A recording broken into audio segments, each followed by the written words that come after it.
우리가 살아가는 사회는 무한 경쟁 사회입니다. 무한 경쟁이란 상대가 넘어질 때까지, 내가 살아남을 때까지 싸우는 것을 말합니다. 그래서 이런 사회에서 살아남기 위해서는 수단과 방법을 가리지 않다 보니까 스펙 관리나 라이센스 또는 능력을 대단히 중요하게 여깁니다. 경쟁 사회라고 하는 것은 상대성입니다. 누군가 잘한다면 누군가 기준 미달이 있기 마련이죠. 문제는 무한 경쟁 사회에서는 기준 미달인 사람에게는 아무도 관심을 가져주지 않는다는 것입니다. 이런 사회에서는 분명 누군가는 하나님을 향해 원망하고 세상을 향해서 불공평하다 그렇게 말합니다. 특히 흙수저라는 이유로 또는 하나님께서 어떤 특별한 인간에게만 몰빵을 하시는지 나에게는 특殊한 능력이나 아무리 노력을 해도 되는 일이 없을 때에 대체 하나님의 나라는 어떤 나라인가 그런 생각을 하기도 하죠. 조금 전 불렀던 찬송가 438장 가사에는 이런 가사가 있습니다. 주 예수와 동행하니 그 어디나 하늘나라. 분명히 나는 예수 믿고 구원의 확신이 있고 그래서 내가 하나님 나라 안에서 살아가고 있는데 왜 나는 이 무한 경쟁 사회에서 도대체 인정받지 못하는가? 이런 삶을 왜 난 살아야 하는가? 이런 생각이 들면 굉장히 서글퍼지기도 하죠. 그러나 관점을 바꾸면 똑같은 상황에서도 원망과 불평이 아닌 하나님의 능력을 보고 또 찬양하는 삶으로 바뀌게 됩니다. 시편 139편 14절 주고 있습니다. 139편 14절을 보시기 바랍니다. 내가 주께 감사하옴은 나를 지으심이 심히 기묘하심이라. 주께서 하시는 일이 기이함을 내 영혼이 잘 아나이다. 예전 개역 한글 성경에서는 나를 지으심이 신묘막측하심이라 그렇게 번역이 되었었습니다. 시편 139편은 시편 150편들 가운데 가장 아름다운 시로 우리에게 알려져 있습니다. 여러분 시간 나실 때에 한번 139편 한번 읽어보십시오. 굉장히 시가 아름답습니다. 그래서 139편이 찬양으로도 많이 만들어졌습니다. 그런데 사실 그 시가 아름다움과 별개로 시인은 굉장히 고통스러운 상황에 처해 있습니다. 무한 경쟁 사회에서 그 시인은 사실 실패한 인생이라 그렇게 봐도 무방합니다. 별 볼 일 없고 누구도 거들떠보지 않는 그런 인생을 살고 있는 사람입니다. 그런데 시인은 자신을 향해 뭐라고 말하느냐면은 하나님께서 나를 기이하게 지으셨다. 정확한 의미는요, 경외심을 불러일으킬 정도로 독특한 존재로 내가 지어졌다 그런 뜻입니다. 다르게 표현하자면 하나님께서 나를 놀랍게 지으셨다 그겁니다. 시인이 이와 같은 찬양, 노래를 할 수 있었던 것은 하나님 나라의 경영 원리는 세상과 다르다는 것을 알았기 때문입니다. 하나님께서 이끄시는 나라는 분명 세상 나라와 다릅니다. 그렇기에 하나님께서 일하시는 방식은 때로는 우리가 이해할 수 없는 부분도 있습니다. 그러나 그것을 우리가 깨닫게 될 때에 하나님이 어떤 분인가를 또 알게 되어지죠. 본문이 그것을 증거하고 있습니다. 지난주 말씀에도 우리가 보았듯이 바로가 너무도 선명하고 분명한 계시가 있는 것 같은 그런 꿈을 꾸었습니다. 그 꿈은 이집트 왕 한 사람에게 한정된 꿈이 아니고요, 나라와 운명을 좌우하는 꿈이다 그런 생각이 들었습니다. 그래서 바로는 애굽의 모든 점술가들과 박사들을 불러서 꿈을 해석하게 하였으나 아무도 해석하지 못하였습니다. 그때 술 맡은 관원장이 2년 전에 이를 회상하여서 요셉을 추천하였습니다. 왕의 입장에서는 어차피 꿈을 해석하지 못한 상황이고 술 맡은 관원장에 의하면 그 사람이 2년 전에 두 사람의 꿈을 정확하게 제대로 해석했기 때문에 안 부를 이유가 없었습니다. 그래서 요셉을 불렀고 요셉은 왕의 부름을 받자 말자 왕 앞에 설 준비를 하였습니다. 혹시 영화를 보시면은 고대 이집트 장면이 나오는 장면 그 기억을 하실 텐데요. 혹시 그 사람들의 외모가 어떤지 혹시 좀 아십니까? 이집트 사람들은 위생상의 이유로 머리와 수염을 밀었습니다. 반면에 이스라엘 비롯한 근동국가 사람들은 주로 수염을 길렀습니다. 정반대인 거죠. 요셉의 경우에 애굽에서 이방인이라 할지라도 보디발의 집에서 10년 정도, 10년 넘게 그 집에서 집사로 또 종으로 살았기 때문에 모습이 애굽 사람들처럼 머리와 수염을 깎았을 것으로 그렇게 생각이 됩니다. 하지만 지금은 어떻습니까? 감옥에 수감 중입니다. 모습 자체가 깨제제했을 것이기 때문에 왕 앞에 서기 전에 수염을 깎고 또 죄수복을 입고 설 수 없으니까 옷을 갈아입고 깨끗이 씻고 왕에게 나아갔던 겁니다. 그렇게 해서 요셉이 드디어 바로 왕 앞에 서게 되었습니다. 술 맡은 관원장의 추천을 받고 바로 앞에 요셉이 서긴 섰는데, 다르게 표현하자면 왕이 요셉을 부르긴 불렀는데 왕의 입장에서 과연 요셉이 꿈을 제대로 해석할 수 있겠는가 하는 그런 의문이 들었습니다. 그래서 이렇게 말합니다. 15절에 보시면은 내가 들어보니 너는 꿈을 들으면 그것을 해석한다더라? 이렇게 이야기합니다. 지금 상황에서 방법이 없어서 부르긴 불렀는데 점술가들도 박사들도 해석하지 못하는 것을 히브리 노예가 뭘 알겠느냐, 그런 의미입니다.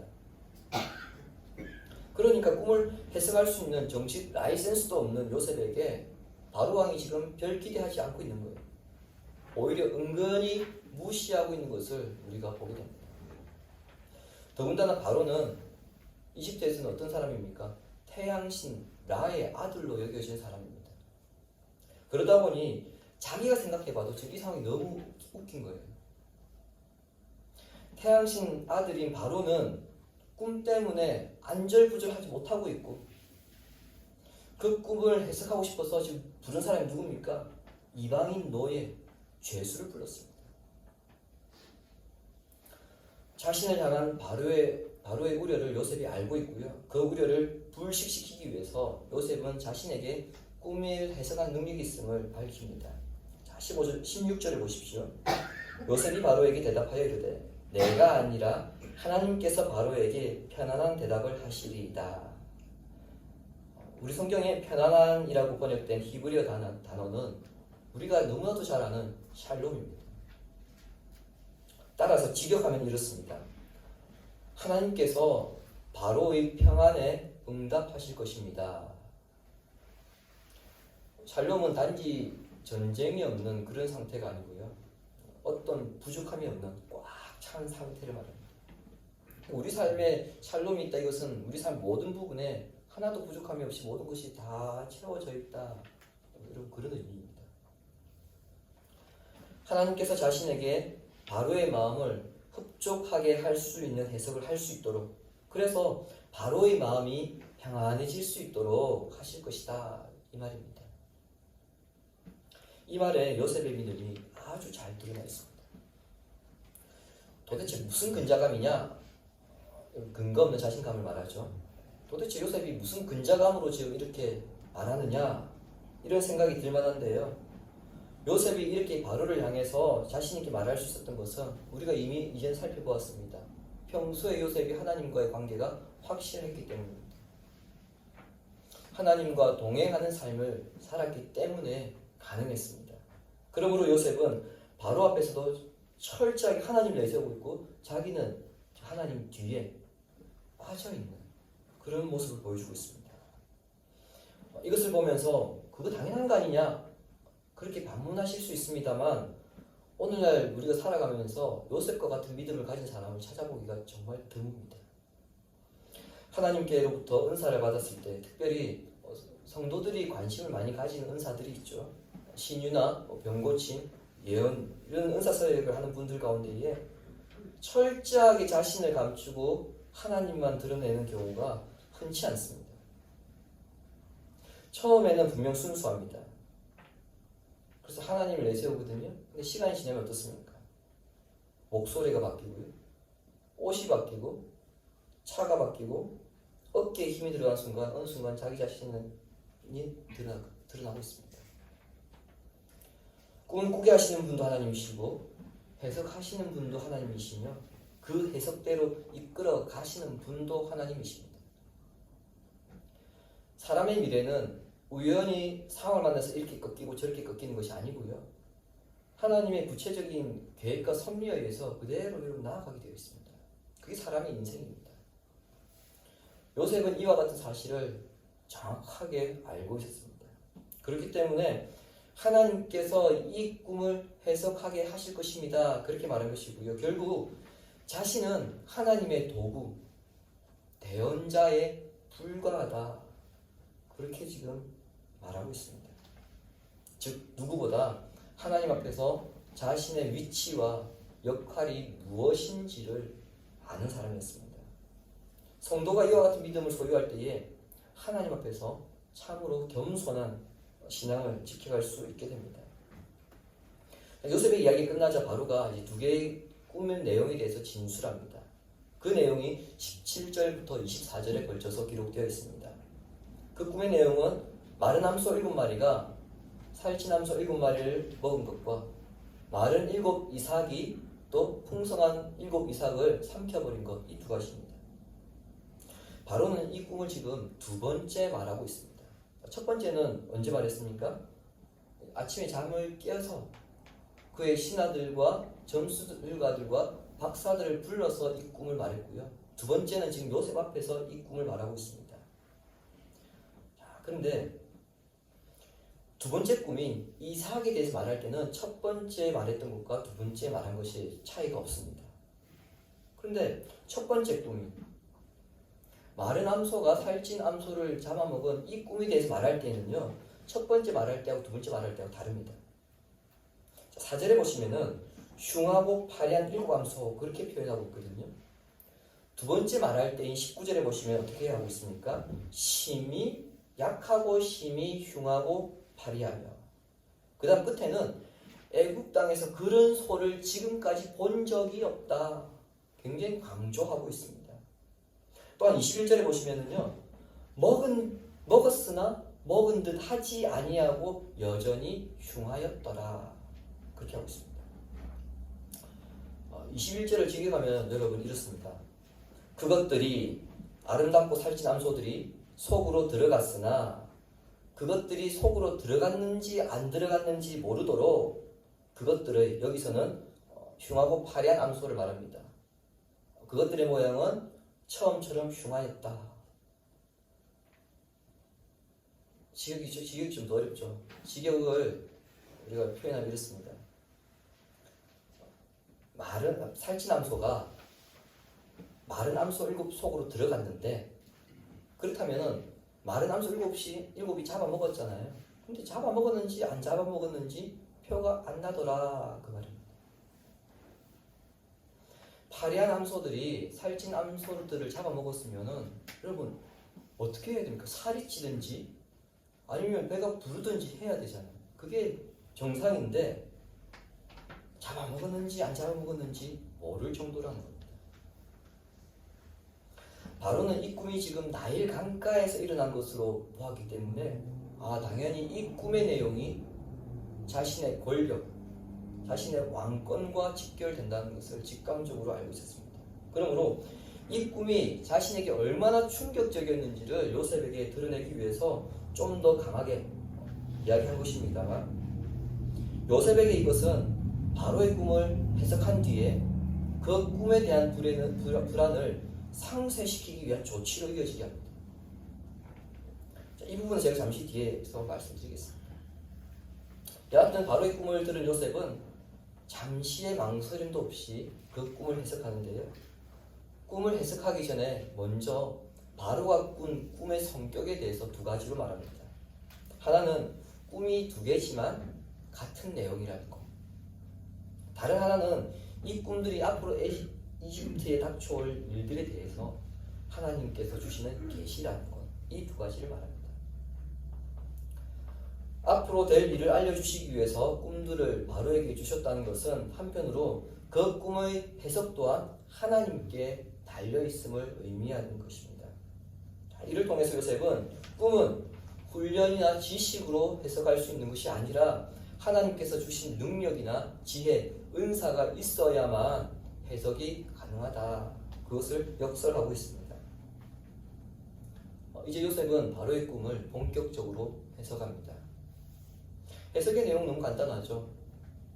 앞으로 애굽에 7년 동안 엄청난 풍년이 있을 것이고 그 7년의 풍년이 끝나면 이후 7년 동안 혹독한 흉년이 될 것이다.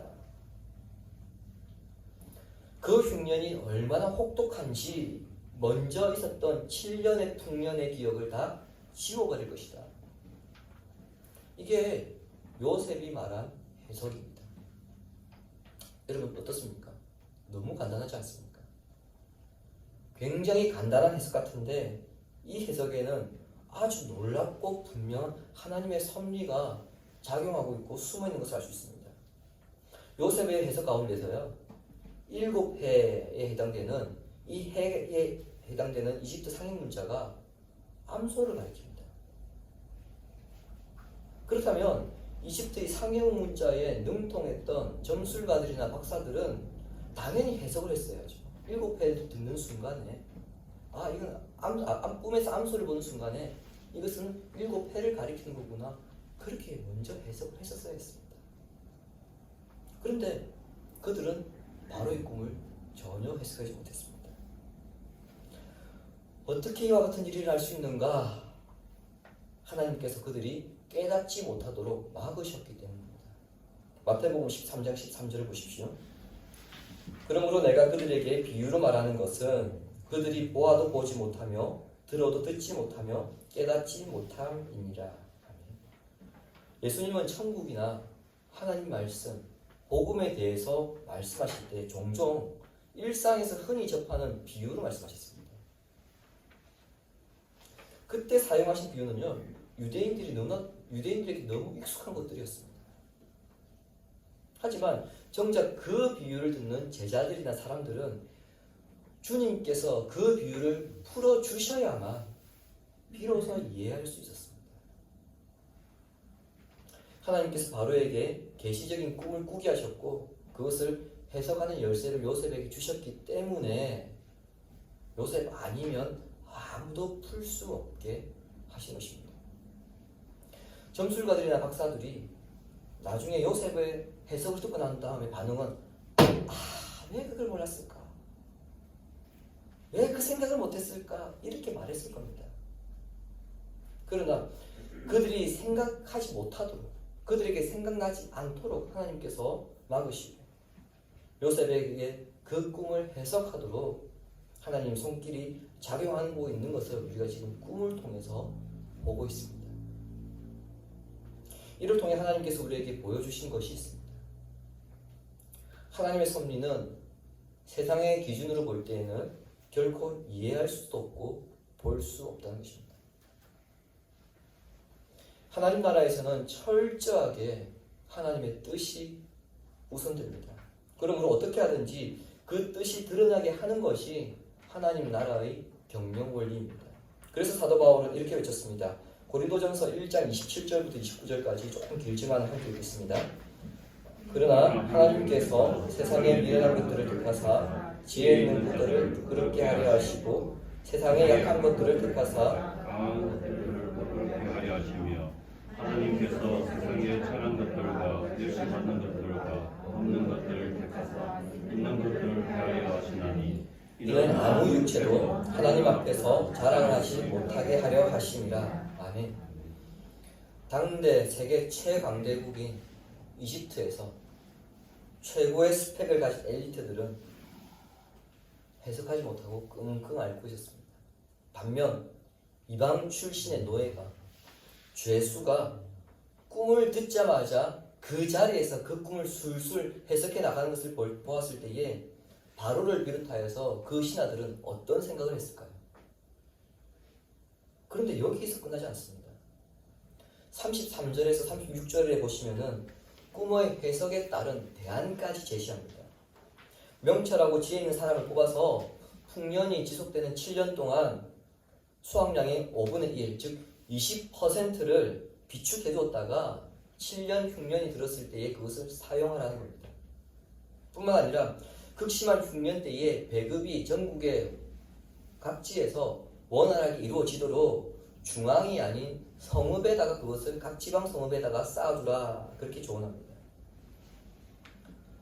사실 바로의 꿈은요, 그 꿈의 내용이 무엇인가 그것을 해석하는 것으로 해결될 문제가 아닙니다. 꿈이 의미하는 불안은 해소할 수 있을지 모르지만 정작 문제는 무엇입니까? 그 꿈이 현실로 나타났을 때 그게 정말 더 큰 문제이죠.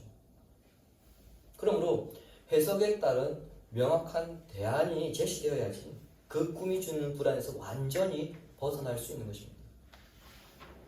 앞서 바로가 불안하다는 것을 강조하기 위해서 흉화남소가 살찌남소 7을 잡아먹고도 여전히 먹지 않은 것과 똑같은 모습이었다 그렇게 말씀드렸습니다.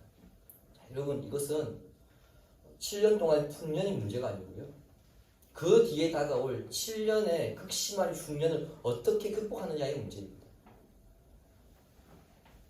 그런데 요셉이 그 대안을 명확하게 제시하였기 때문에 그 불안이 사라지게 되었고요, 이를 통해 바로에게 샬롬이 나타날 수 있었던 것입니다. 주님이 사랑하신 신까지시는 성도 여러분, 작년 3월 셋째 주부터 오늘까지 제가 창세기만 보니까 68번의 강의를 하였습니다. 그 시간 동안 우리는 노아와 아브라함과 그리고 이삭과 야곱의 삶에 대해 살펴보았고요, 현재는 요셉의 삶을 추적 중에 있습니다. 한결같이 들어가고 있는 것은 무엇이냐면은 하나님의 전능하심이 우리 인생 가운데 어떻게 나타나고 있는가 하는 점입니다. 하나님의 전능하심은 우리가 이해할 수 없는 방식으로 우리의 생각을 뛰어넘어서 나타나고 있더라 하는 점이죠. 다르게 표현하자면 세상의 기준으로 볼 때는 정말 말도 안 되는 방식으로 나타나고 있다는 겁니다. 성도가 주어진 인생을 살아가면서 하나님의 전능하심을 소망하고 그것을 경험하고 목도하기 위해서는 하나님이 일하시는 것을 볼 수 있어야 합니다. 이것을 위해서는 하나님은 당신의 나라를 어떻게 이끌어 가시는가 이것을 이해해야 합니다. 여기에 대해서 구약의 스가랴 선지자가 아주 잘 말해주고 있습니다. 스가랴 4장 6절과 7절 보십시오. 만군의 여호와께서 말씀하시되 이는 힘으로 되지 아니하며 능력으로 되지 아니하고 오직 나의 영으로 되느니라. 큰 산아 네가 무엇이냐? 네가 스룹바벨 앞에서 평지가 되리라. 이 말씀에서 큰 산이라고 하는 것은 바벨론 포로에서 돌아온 이스라엘 백성들이 성전을 건축하려고 하는데 그 성전 건축을 방해하는 자들이고요, 그리고 그 성전을 건축하는 데 드는 경제적인 부분입니다. 그것을 큰 산으로 표현하고 있습니다. 그리고 오늘 우리에게 큰 산은 무엇입니까? 믿음으로 살려고 하는 성도들을 그 길을 가로막는 장애물들입니다. 큰 산이 평지가 된다는 것, 여러분 어떻게 생각하십니까? 가능하다고 생각하십니까? 오늘날에는 현대 기술이 발달해서 산 밀 수 있습니다. 오늘날은 문제되는 게 아니죠. 하지만 고대 사회에서는 불가능한 일입니다. 그는 상상조차 할 수 없는 일입니다. 있을 수도 없고요, 말도 안 되는 것이죠. 세상의 생각과 기준으로는 도저히 일어날 수 없는 일들입니다. 그러나 하나님은 그런 방법을 택하십니다. 왜냐하면 하나님은 신묘막측하신 분이시기 때문에. 그래서 그렇게 함으로써 세상 가운데에 하나님의 하나님 되심을 드러내는 것입니다. 그래서 주께서 택하신 사람들을 하나님의 영에 감동시키셔서 불가능한 일을 하게 하시고 보지 못하는 것을 보게 하시는 것입니다. 이 사실을 기억하시고 이제 나는 아무것도 할 수 없으나 주 예수는 강하니 십자가의 능력이 우리를 살리십니다. 주 예수의 능력이 세상을 능히 이기느니라. 이와 같은 선언으로 여러분 하루를 시작해 보시기 바랍니다. 아침에 눈을 떴을 때에 십자가의 능력이 우리를 살리시고 하나님의 그 능력이 오늘도 나로 하여금 세상을 능히 이기게 하실 것이다. 이 선언을 여러분 스스로에게 해보십시오. 비록 스펙은 없을지라도 세상 경영 원리에서 볼 때에는 아무것도 내세울 만한 조건이 없을지라도 하나님의 신비한 경영을 여러분 삶 가운데서 경험하게 될 것입니다. 그러므로 하나님의 영에 감동되어서 자신의 힘이나 능력으로 하나님께서 하실 일을 안 된다고 판단하지 말고 위기를 기회로 역전시켜 나가는 성도 되기를 주님의 이름으로 축원합니다. 아멘. 아멘. 이 시간 우리 말씀